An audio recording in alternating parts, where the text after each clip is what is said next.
फसवणूक करत होता असं देखील खरं तर अधिकाऱ्यांनी म्हटलेलं आहे। आणि त्यामध्ये जर बघितलं तर महिलांची फसवणूक कशा पद्धतीने होत होती या संदर्भात देखील पोलीस कोर्टासमोर काही मुद्दे मांडताय। या संदर्भात जर बघितलं तर सरकारी वकील आता बोलायला उभे राहिलेले आहे आणि या संपूर्ण प्रकरणामध्ये जर बघितलं तर काही त्याच्याकडे सर्टिफिकेट सापडलेले आहेत, त्याचा देखील अभ्यास जो आहे तो करत असल्याचं त्यांनी सांगितलेलं आहे। त्यामध्ये 6 लाख रुपये, 53,000ची रोकड, लॅपटॉप असेल, काळ्या रंगाचे रिव्हॉल्वर असेल आणि त्यासोबत राजमुद्रा आहे आणि 31 काडतुसा असं अनेक जे पुरावे आहेत ते पोलिसांच्या हाती लागलेले आहे, SIT पथकाच्या हाती लागलेले आहे। त्याची माहिती सरकारी वकील जे आहेत अजय मिसर हे देत आहे। आणि एकूण जर बघितलं तर अजय मिसर यांनी हे दुसरे वकील आता बोलायला उभे राहिलेले आहेत आणि त्यासोबत या भोंदूबाबाच्या दरम्यान जो तपास सुरू होता 6 दिवसांपासून त्याची कसून चौकशी केली जात होती, या चौकशीच्या दरम्यान मध्ये पोलिसांच्या हाती जे धक्कादायक पुरावे लागलेले आहेत त्याची संपूर्ण माहिती कोर्टासमोर अधिकारी देत आहे, सरकारी वकील देताना आपल्याला पाहायला मिळत आहे। यामिनी अगदी शुभम, खरं तर ज्या पद्धतीने चिंचोक्याची विक्री असेल, जो खडा म्हणून तो अनेक लाखांना विक्री करत होता किंवा त्याच्यासोबत खोटा साप असेल, त्यासोबतच मध जो आहे 1 किलो मधाची बाटली तो तब्बल 9 लाखांना विकायचा, या संदर्भात देखील आता कोर्टाच्या समोर काही पुरावे मांडण्यात आले। या संदर्भात काही पुरावे पोलिसांच्या हाती लागल्याची माहिती आहे, ते देखील पुरावे कोर्टासमोर मांडले जातील अशी माहिती मिळते।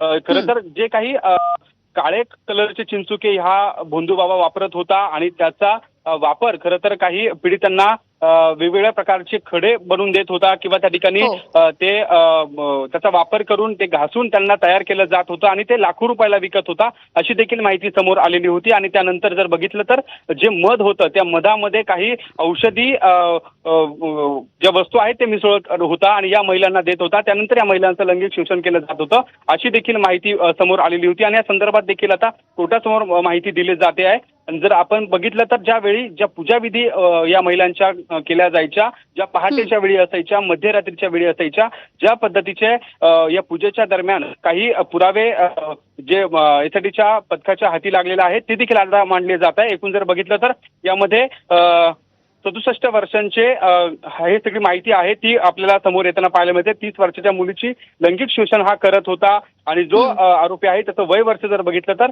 हा 67 वर्षाचा आहे अशी देखील माहिती कोर्टासमोर दिली जाते। त्यामुळे या खरं तर या भोंदूची नेमकी मानसिकता काय आहे हे लक्षात येतं देखील खरं तर सरकारी पक्षाकडनं त्या ठिकाणी हे मुद्दे मांडले जात आहे। एकूण जर बघितलं तर नरबळी दिल्याचा संशय देखील खरं तर आता व्यक्त केला जातोय। त्यामध्ये वाघ असेल, साप असेल, नाग असेल असे प्रकारचे वन्यजीव खरं तर त्यांचा वापर हा कुठून करायचा, ते जिवंत होते की नकली होते याचा शोध खरं तर आता पोलिसांना घ्यायचा आहे। आणि या सगळ्या संदर्भात जर बघितलं तर कोर्टासमोर जे मुद्दे मांडले जात आहे त्यामुळे या घरातने जे केलेले कारनामे आहे त्यामध्ये अनेक पूजाविधींच्या दरम्यान असेल किंवा या लैंगिक शोषण झाल्यानंतर या महिलांना त्या ठिकाणी जी भीती घालत होता त्या भीती घालताना ज्या वस्तू वापरल्या जायच्या याची माहिती आता सगळी जी आहे ती कोर्टासमोर दिली जाते। त्यामध्ये जर पाहिलं तर हरणाची काळी आणि पांढरी कस्तुरी देखील आहे असं देखील हा भोंदू सांगायचा आणि या हरणाच्या या कस्तुरी नेमका कुठून मिळवायचा त्याचा शोध खरं तर घ्यायचा आहे अशी देखील माहिती कोर्टासमोर दिली जाते। त्यामुळे जर बघितलं तर या सगळ्या संदर्भात या भोंदूबाबांनी जे केलेले करामती आहेत या सगळ्या काळ्या करामतींमध्ये ज्या वस्तू वापरल्या जात होत्या वेगवेगळ्या कलमांच्या अनुषंगाने त्याच्यावर गुन्हा दाखल आहे।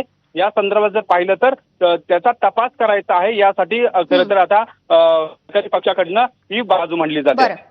बरं शुभम, खरं तर पहिला ज्यावेळेला गुन्हा दाखल झाला आणि त्या प्रकरणामध्ये अशोक खरात याला अटक झाली, त्यानंतर जर आजपर्यंत विचार केला तर वेगवेगळ्या ठिकाणी 6 गुन्हे दाखल झालेले आहेत।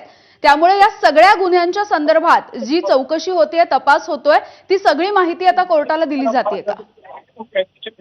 नक्कीच या ठिकाणी ही सगळी माहिती दिली जाते। कोर्टासमोर जे महत्त्वाचे मुद्दे आहेत ते मांडले जात आहे। एकूण जर पाहिलं तर यामध्ये अधिकचा वेळ लागू शकतो असं देखील सरकारी पक्षातर्फे सांगितलं जात आहे। त्यामुळे कुठेतरी या सगळ्या प्रकरणाची चौकशी करण्यासाठी, कारण हे जे प्रकरण आहे त्याची व्याप्ती ही अधिक वाढताना दिसून येते, त्यामुळे 7 दिवसांची पोलीस कस्टडी मिळावी अशी सरकारी पक्षातर्फे त्या ठिकाणी विनंती केली जाते। कोर्टासमोर काही मुद्दे मांडले जातात त्यामुळे आज कोर्टात या नराधमाला हजर केल्यानंतर त्याला पुन्हा कस्टडी मिळावी यासाठी पोलिसांचा प्रयत्न आपल्याला असल्याचं ऐकून पाहायला मिळतोय। कारण जे गुन्हे नव्याने 2 दिवसापूर्वी दाखल झालेला आहे, ज्या पीडित समोर आलेल्या आहे त्या पीडितांचे जबाब नोंदवल्यानंतर अनेक धक्कादायक माहिती खरं तर SITला मिळाली आहे। त्यामुळे या सगळ्या प्रकरणाची सखोल चौकशी व्हावी यासाठीच खरं तर हा सगळा प्रयत्न आपल्या सरकारी पक्षाचा असल्याचं पाहायला मिळतं. त्यामुळे या सगळ्या संदर्भामध्ये एकूण जी माहिती आहे ती पुन्हा त्या ठिकाणी मिळवायची आहे, त्याचे पुरावे पुन्हा मिळवायचे आहे. आणि ज्या ठिकाणी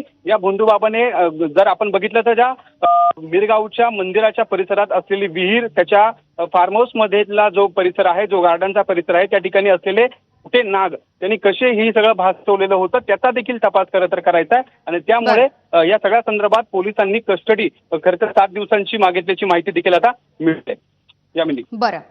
शुभम, जशी तुम्ही माहिती देत होता, साधारणपणे 6,53,000ची रोकड आतापर्यंत या तपासणीमधून समोर आली आहे. मात्र शिर्डी असेल, अहिल्यानगर असेल यासारख्या वेगवेगळ्या भागामध्ये जी कोट्यवधी रुपयांची संपत्ती किंवा मालमत्ता ज्या पद्धतीने अशोक खरातने जमवली आहे, अनेक ठिकाणी तो भागीदार देखील आहे, त्याविषयी काही कळतंय का?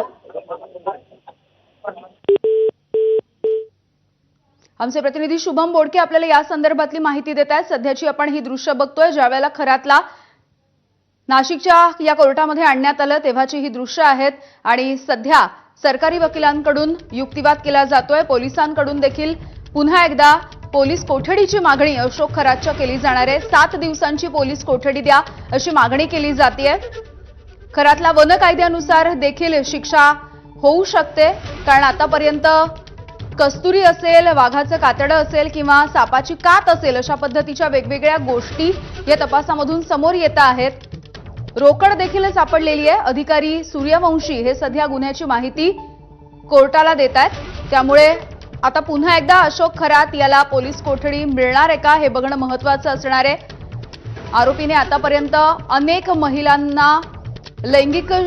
महिलांवरती लैंगिक शोषण केलेलं आहे आणि आतापर्यंत जी झाडाझडती जी घेण्यात आली त्यामध्ये 6,53,000ची रोकड देखील सापडली आहे. लॅपटॉप देखील सापडलाय.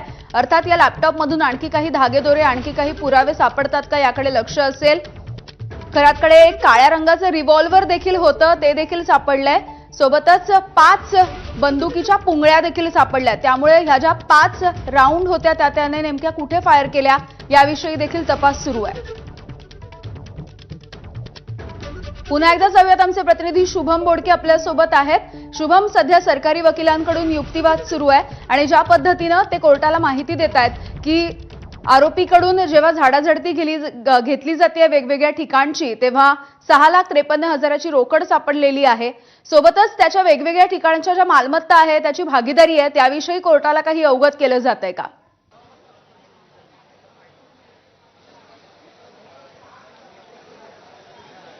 नक्कीच ज्या पद्धतीने काही आर्थिक जे संबंध होते ते देखील आता तपासले जाणार आहे.